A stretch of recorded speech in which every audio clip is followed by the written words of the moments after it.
खबर के सिर्फ इतनी कि 20 इजरायली बंधकों को आज रिहा कर दिया गया। इस खबर की बड़े होने की बात को इस तरह से समझने का प्रयास कीजिएगा कि इजराइल ने इन बंधकों को छुड़ाने के लिए खूब गोले गाजा पट्टी पर गिराए थे, लेकिन वो छुड़ा नहीं पाया। तो फिर कैसा हुआ? ट्रंप ने इंटरफेयर किया। ट्रंप ने इंटरफेयर कैसे किया, इसकी अपनी एक कहानी है, वो मैं आपको थोड़ा सा आगे चल के फिर से याद दिलाऊंगा, लेकिन फिलहाल के लिए खबर पर बने रहते हैं। 20 इजरायली बंधक रिहा हुए। पहले 7 को रिहा किया गया, फिर 13 को रिहा किया गया। कुल 20 का बैच था और 4 इजरायली शवों को दिया गया। और ये 4 इजरायली शव सौंप करके बदले में इन्होंने उधर से 250 फिलिस्तीनियों को, कैदियों को वहां से वापस मंगा लिया।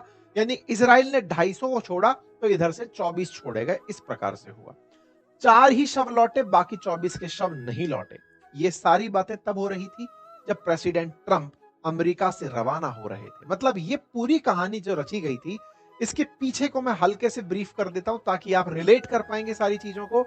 याद करिए उस दिन को, जिस कहानी को मैं अक्सर ये कहता हूं कि ये ट्रंप के द्वारा रचित कहानी थी, मिलकर के नेतन्याहू के द्वारा, कि कैसे रिहा किया कराया जाए अपने बंधकों को। तो कहानी कुछ इस तरह से थी कि नेतन्याहू के, ट्रंप के कहने पर नेतन्याहू ने कतर में हमास के ठिकाने पर हमला किया, या कहिए तो हमास के लीडरों को निशाना बनाया।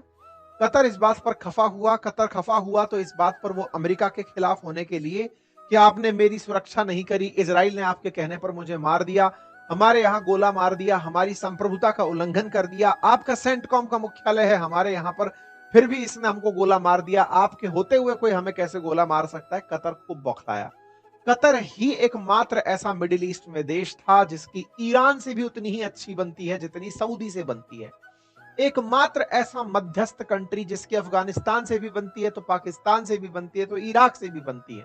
असल मायने में कतर एक आर्बिट्रेटर देश के रूप में मतलब करता है, पंच की तरह रहता है वो मिडिल ईस्ट के अंदर। उसकी सबसे अच्छी बनती है। वो दुनिया में जाना ही इसलिए जाता है कि भाई किसी के बीच में कितने भी बवाल हो, कतर है ना, यहां आओ और बातचीत करो। सोचो अमेरिका ने तालिबान से भी जब समझौता किया था ना, तो वो कतर के दोहा में ही किया था। आप ये सोचिए कि हमास और इजराइल के बीच भी जितनी समझौता वार्ता हो रही थी, वो भी कतर में ही हो रही थी। लेकिन हुआ ये कि कतर के इसी रूप को इन लोगों ने एक अलग तरीके से डिकोड किया। बोले इसके यहाँ गोला मारो, गोला मारोगे तो कतर नाराज हो जाएगा कि यार आपके कहने पर तो मैं ये सारा काम कर रहा था, आपने हमें पीट दिया। कतर इस बात से बौखलाएगा और सबको साथ बुला लाएगा। और हुआ भी यही। कतर ने मुस्लिमों में बटे हुए 2 धड़े, शिया और सुन्नी, सबको एक साथ टेबल पर बुला लिया। ईरान को बुला लिया, इधर की तरफ से सऊदी को बुला लिया। ये 2 ही लीडर्स हैं शिया और सुन्नियों के। बाकी पाकिस्तान, तुर्की जैसे लोग तो कहीं पर भी पहुंच जाते हैं। फिर इनको भी बुला लिया गया। ये सब आ गए, इंडोनेशिया वगैरह जितने भी मुस्लिम पॉपुलेटेड कंट्री हैं वो सब पहुंचते हैं। ओआईसी के यानी कि ऑर्गेनाइजेशन ऑफ इस्लामिक कॉर्पोरेशन के, जीसीसी के मेंबर्स कतर में एकत्रित होते हैं। रातों रात कतर इनको बुलाता है, एकत्रित करता है और कहता है कि इसका तो पुरजोर विरोध करना चाहिए। सब लोग मिलकर कहते हैं कि हम नाटो जैसी सेना बना लेते हैं, इजराइल को हम मार देंगे, हम ये कर देंगे। सब कुछ वैसे ही हो रहा था जैसा ट्रंप और नेतन्याहू ने चाहा था। ये सब इकट्ठे होते हैं और प्लान करते हैं कि इस बात के लिए हमें ट्रंप से मिलना होगा, हमें बताना होगा कि आपके कहे पर ही तो कहीं नेतन्याहू ने ऐसा नहीं कर दिया, आप इसे रोक क्यों नहीं रहे हैं, ये हमें घुस के मार रहा है। नेतन्याहू उस समय धमकाए पड़े थे सब लोगों को, कह रहे थे बार बार कि हमास जहां भी होगा हम उसे घुसकर मारेंगे, फिर चाहे कतर हो या फिर दुनिया का कोई भी देश। नेतन्याहू एकदम हीटेड बयान दिए जा रहे थे और इधर से ये लोग एकदम गुस्सा होकर सब एकत्रित हो रहे थे। यानी कि ये पूरी तरह से वैसे ही चल रहा था जिस तरह से पटकथा ट्रंप और नेतन्याहू ने सोची थी कि तुम पीटोगे और ये रोते हुए मेरे पास आएंगे। ये सब लोग इकट्ठे होते हैं, पहुंचते हैं अमेरिका।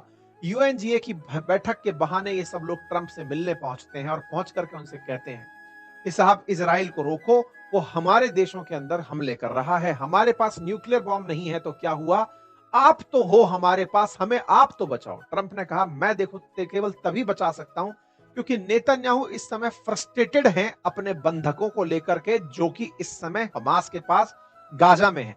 अगर आप लोग उनकी रिहाई को लेकर कुछ कर सकते हो तो मैं फिर नेतन्याहू को रोक सकता हूं। ये तो बिल्कुल वैसे ही बात हो गई जो नेतन्याहू चाहते थे। एक बम ने इन सबको एकत्रित किया। दोनों धड़े, जो विपक्षी धड़े थे, वो एक साथ मिले, कटर के साथ आए और पहुंचते अमेरिका के पास जाकर कहते हैं कि हम सब चाहते हैं कि आप इजराइल को रोको। बोले इजराइल को मैं तभी रोक सकता हूं जब तुम हमास पर प्रेशर डालो कि वो उसके बंधकों को छोड़े, क्योंकि नेतन्याहू पर उसके देश में प्रेशर बन रहा है कि वो अपने बंधकों को अभी तक क्यों नहीं छुड़वा पाया, इतना पैसा खर्च कर दिया। बोले ठीक है साहब, हम प्रेशर बनाएंगे लेकिन आप कुछ करिए। ट्रंप ने एक 20 सूत्रीय मांग निकालकर दे दी। उसमें विटकॉफ को हेड बनाया गया और इवांका ट्रंप के पति को सहयोगी बनाया गया। ये दोनों, मैं बार बार इवांका ट्रंप बोलूंगा, उसके पति का नाम जेरेड का नाम नहीं लूंगा, केवल इवांका ट्रंप याद रखिएगा, क्योंकि अपनी बेटी का करियर चमकाने के लिए ट्रंप ये सारी मेहनत कर रहे हैं। अब इधर इवांका ट्रंप के पति जो हैं जेरेड, वो इसके साथ मिलकर के, विटकॉफ के साथ मिलकर के इन देशों के साथ बातचीत करते हैं और कहते हैं देखो तुम लोगों को बीच बचाव में जो भी चाहिए बता दो फटाफट, ये सारी बातें तुरंत होनी चाहिए और तुरंत काम होता है। 20 सूत्रीय मांग लिखी जाती है और कहा जाता है कि गाजा को पीस प्लान दिया जाएगा और गाजा को इन्हीं मुस्लिम देशों से ले लिया जाता है। असल मायने में ये सारे देश एक तरीके से ट्रंप के सामने गाजा को परोस के चले आते हैं, कहते हैं कि सर ये लीजिए गाजा, यहां पर आप डेवलपमेंट कराइए, हम सब मिलकर के आपकी मदद करेंगे, फिलहाल के लिए हम आपके हॉस्टेज छुड़वा देते हैं, आप गाजा में ह्यूमैनिटेरियन एड भिजवा दीजिए और हमास की जो मांगे हैं उन्हें पूरी कर लीजिए। ये बात होती है तुरंत तैयार, और इस बात के तैयार होते ही ट्रंप का पहला दांव कारगर हो जाता है हॉस्टेज छुड़वाने का। और ये पूरा प्लान नेतन्याहू ने ट्रंप को कान में फुसियाया था कि सर अब ये तरीका करना पड़ेगा। ये दोनों लोग मिलकर के ये काम करते हैं। लेकिन जैसे ही ये बात होती है तो खुशी इस बात पर इजराइल में मनती है कि 48 के 48 बंधक छूट जाएंगे। 48 बंधक ही इस समय पर थे। लगभग 251 के आसपास लोग जो हैं वो इजराइल से गाजा ले जाए गए थे हमास के द्वारा। उनमें से 48 अभी भी थे। कई सारे और शांति प्रयासों में वो सब निकल कर आए थे। वो शांति प्रयास भी कतर जैसे देश, इजिप्ट जैसे देशों की वजह से हुए थे। लेकिन ट्रंप इस पूरे क्रेडिट को इस तरह खाना चाहते थे कि देखो मैंने आखिरी 48 छुड़वा करके ये सारी बात कर दी। इस पूरी कहानी में हमास फिर एक चाल चल गया। चाल आज के दिन चली। 48 बंधकों की रिहाई का पूरी दुनिया में माहौल था, लेकिन छोड़े उसने केवल 24। बाकी मृतकों के शव पर चुप्पी काट गया, कुछ भी नहीं बोला। रिहाई के इंतजार में ही परिवारजन बैठे रह गए। लेकिन इतना जबरदस्त पीआर चल रहा था ट्रंप का कि उस पूरे की पूरे मतलब उनकी जो इमेज मेकिंग की कहानी थी, उस पूरी कहानी में ये छुप ही गया कि बाकी 24 की डेड बॉडी नहीं आई। वो कहानी ही गायब हो गई। आप इस तरह देखिए कि ट्रंप वहां से निकलते हैं, पूरी तरह माहौल बनाते हैं कि देखो मैं जा रहा हूं और मैं जाऊंगा, आप लोग मेरे साथ हवाई जहाज में चलो। अमेरिका से ये निकलते हैं हवाई जहाज में, पत्रकारों को लेकर चलते हैं। हवाई जहाज से जब नीचे झांकते हैं तेल अवीव की तरफ, तो यहां पर बीचेस पर लिखा हुआ होता है वेलकम ट्रंप। ट्रंप के पहुंचने से पहले ट्रंप के स्वागत में इजराइल के अंदर दीवारें सजी होती हैं। यहां पर ट्रंप का स्वागत थैंक यू ट्रंप बोल करके लिखा हुआ होता है। दीवारों पर लिखा होता है कि आप ही हमारे विनर हैं, आप ही ने ट्रंप हमारे लिए सब कुछ किया है। यरूशलेम पोस्ट की मेन लाइन पर लिखा होता है God bless the peace maker. ये पूरा खेला असल मायने में इजराइल ने ट्रंप के सम्मान में खेल करके ये पूरी साठगांठ जो थी इन दोनों ने निभाई कि हाँ हम इस पूरी कहानी का श्रेय ट्रंप को दे देंगे। ट्रंप को जब बड़ा बनाएंगे तो बाकी लोग उनकी छत्र छाया में स्वतः ही चले आएंगे। अगर इजराइल अकेले ये कर रहा होता तो संभव नहीं होता। ट्रंप के नाम पर करने के लिए सारे मुस्लिम वर्ल्ड तैयार, मुस्लिम वर्ल्ड के देश तैयार हो गए, अरब देश तैयार हो गए और इजराइल तैयार हो गया। और धन्यवाद ट्रंप करके ट्रंप को बड़ा प्रूव कर दिया कि आप ट्रंप, आप बड़े हैं, आपने करवा दिया, हम आपकी बात मान रहे हैं। इसमें खेला हो गया। लेकिन खेला यह हो गया कि ट्रंप ने यह करके अपनी इमेज बनाने के लिए जो भी पीआर पर पैसा खर्च करवाया, विज्ञापनों पर इजराइल से पैसा खर्च करवाया, वो तो सब एक पार्ट है। इस बीच में हमास इस पूरी बात को ऑब्जर्व कर रहा था और वो ये जान रहा था कि ट्रंप ये पूरी कहानी प्रेशर क्रिएट करने के लिए कर रहा है। जैसे नहीं होता है कि आप कभी दुकान पर कोई सामान खरीदने जाएं, आपने कोई महंगी चीज खरीद ली, कहीं गलती से आप फैसला ना पलट लें, इसलिए दुकान के कई सारे लोग आपके आसपास आके खड़े हो जाते हैं और आपको इस तरह से देखने लगते हैं, सर मैं आपकी एक फोटो ले लूं क्या, सर आपका फोन नंबर मिल सकता है क्या, सर आपने बहुत अच्छा प्रोडक्ट ले लिया। क्यों? आपको मोटिवेट किया जा रहा होता है कहीं आप पलट ना जाओ। आप पलट गए तो उनका घाटा हो जाएगा। कई बार आपको इस तरह दिखाया जाता है कि सब जैसे आप कुछ देखने गए तो 4-5 लोग आपके आसपास आके खड़े हो जाएंगे। आप पर प्रेशर क्रिएट किया जाता है कि आप अब इस प्रेशर में आकर के बाइंग कर लें, खरीद लें। हमास पर यह सारा काम ट्रंप करवा रहे थे। मुस्लिम वर्ल्ड के देश मिलकर के हमास को प्रेशराइज कर रहे थे कि देखो ट्रंप खुद आ रहे हैं, रिहा कर दो इनके कैप्टिव्स को। उन्होंने कहा है मान लो। मैंने तब भी कहा था हमास ने ट्रंप की शर्तें नहीं मानी हैं। ट्रंप ने केवल माहौल बनाया है, जल्दबाजी की है कि मैंने 20 की 20 शर्तें मनवा ली हैं। नहीं, अभी की आज की इस बात से प्रूव हो गया है कि 28 सॉरी 48 में से केवल 24 बंधक रिहा हुए, जो होने 48 थे, हुए 24। ये अपने आप में फिर से बता रहा है कि नहीं साहब, खेला हो गया। अब ये जो खेला हुआ है ना, इस खेले को ही हम आगे आपके सामने लेकर चलते हैं।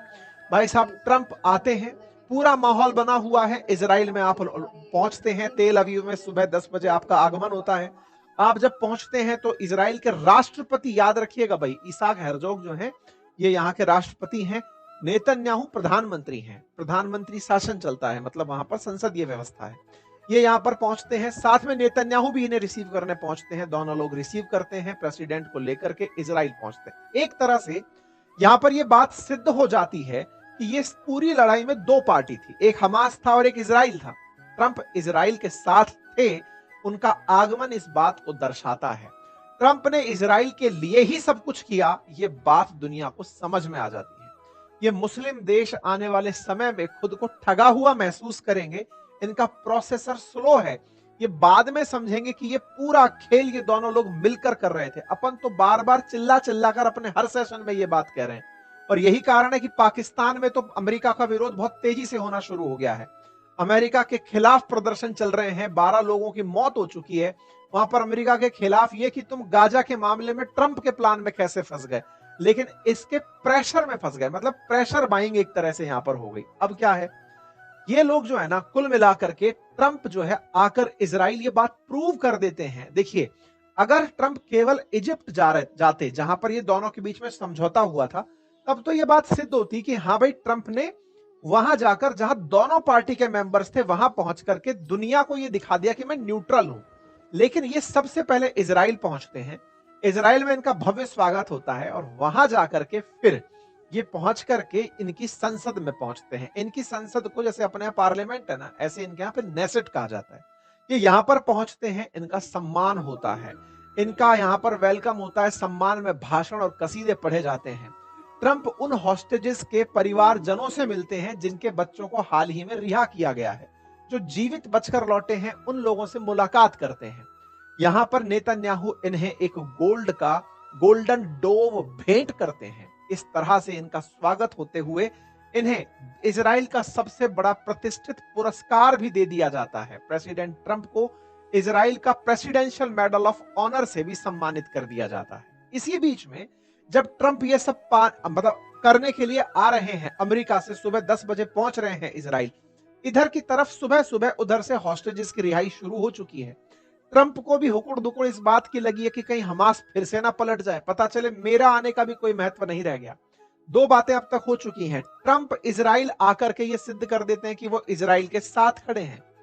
दूसरी तरफ हमास से बंधकों को रिहा करवाने के लिए रेड क्रॉस की बसें जाकर के गाजा पहुंचती हैं, और वो गाजा बंधकों को लेने के लिए पहुंचती हैं। लेकिन उससे पहले चूंकि हमास की मांग थी कि जो फिलिस्तीन के आतंकवादी गिरफ्तार कर रखे हैं इजराइल ने, लगभग 250, पहले उनको रिहा करो। पहले 1700 बंधक मांगे हैं उन्होंने, 250 को पहले बैच में मांगा कि पहले उनको रिहा करो। तो इन्हीं रेड क्रॉस की बसों में बिठाकर पहले उनके लोगों को सेंट्रल गाजा ले जाया जाता है, और बदले में उधर से इनके जो जीवित बचे हुए बंधक थे उन्हें लाया जाता है। बंधकों में फोटो तस्वीर जारी करके दिखाया जाता है हमास के द्वारा कि ये लोग हैं जिन्हें हम छोड़ रहे हैं।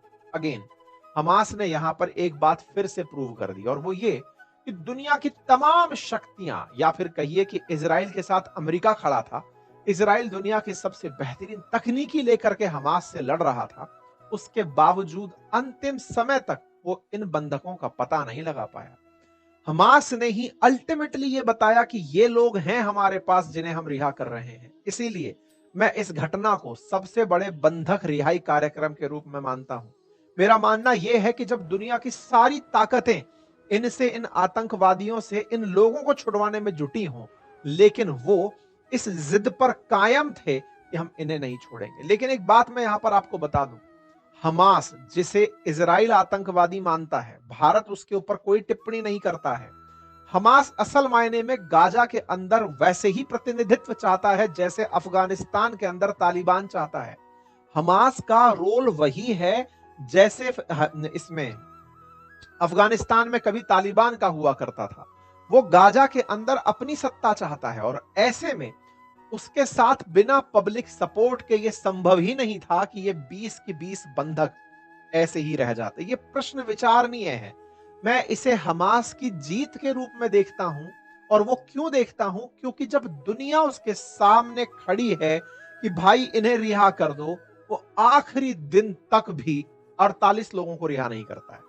48 की बात को करके ट्रंप दुनिया से सम्मान पा रहे हैं। मिस्टर पीस प्रेसिडेंट के लिए नोबेल पुरस्कार की मांग हो रही है, लेकिन आखिरी दिन भी वो मात्र 24 को रिहा करता है। इसका मतलब यह है, एक इतना सा लैंड मास जिसको पूरी तरह इजराइल ने छेद दिया, जहां पर 60,000 से ज्यादा लोगों की मौतें हो गई हों, जहां पर सब तरह के दबाव प्रयास करा लिए गए हों, उसके बावजूद भी जिन लोगों को रिहा नहीं कराया गया, इसका मतलब हमास का अभी भी नेटवर्क जिंदा है। हमास अभी भी गाजा के अंदर सक्रिय है। मैं इस बात को बार बार दोहरा रहा हूं, वो इसलिए क्योंकि इस शांति प्लान का जो सेकंड फेज है, उसमें हमास को गाजा छोड़ना होगा। ट्रंप ने यही डिमांड की है कि हमास को वेपन छोड़ना होगा और हमास को गाजा छोड़ना होगा। क्या आपको इस बात से इतनी भी अनुभूति हो रही है कि वो हमास, जिसने आखिरी समय तक भी इस डील की शर्तों को नहीं माना, जो आखिरी समय तक भी बंधकों को लिए रहा और इजराइल की फोर्सेस बाल तक पता नहीं लगा पाई, इसका मतलब हमास सरेंडर करने वाला नहीं है। और वो जो सरेंडर करने वाला नहीं है, यह बात शायद इजराइल भी जानता है।